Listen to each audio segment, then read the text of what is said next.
Simon Foster, you're the Crime Commissioner for Police and Crime Commissioner for the West Midlands. Why did you want to be part of today's conference? Well, it's an absolute pleasure to be here at the Centre for New Midlands conference today. There's a whole range of different subjects that we're talking about, vast range of skills, knowledge and experience here. And I was particularly looking forward to hearing from our new Mayor, Richard Parker, setting out his vision around jobs, education, skills, transport, housing and, of course, importantly, growth. How does this reflect on your job? If the region's growing and there are more people that are skilled and they're in jobs, do crime rates go down? I would have thought they might. Well, it's often said, isn't it, that the first duty of government is to keep its people safe and secure.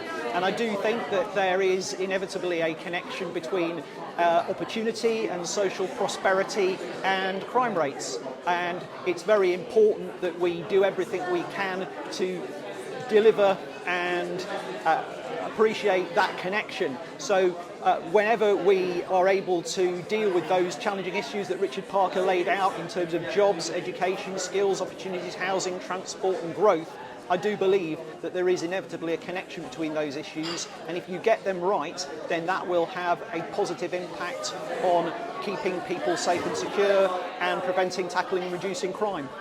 And more police officers, I understand, for the West Midlands could be happening very, very soon. We've got a time scale on that.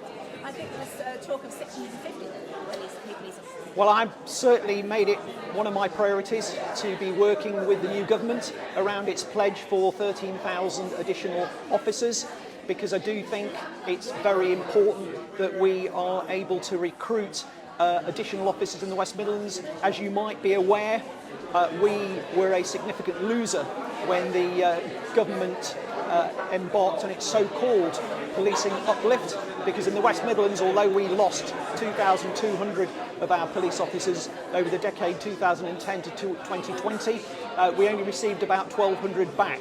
So we also have a funding formula that disproportionately disadvantages the West Midlands, and that's something that I'm very keen to campaign on over the next 3.5 years, and indeed I convened a meeting of the West Midlands MPs on Monday of this week with myself and the Chief Constable talking to those MPs about how we can campaign for fair funding for the West Midlands when it comes to policing.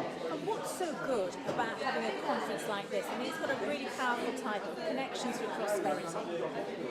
Well, absolutely. It is about driving prosperity, isn't it? And I think, as you said in one of your introductory sessions, it's so important that that prosperity is shared across the board, because we need to make sure that everybody has an opportunity to thrive, to prosper and to flourish in the West Midlands. And we need to make sure that the West Midlands provides that for everyone. Lovely. Thank you very much, Simon. That's really great.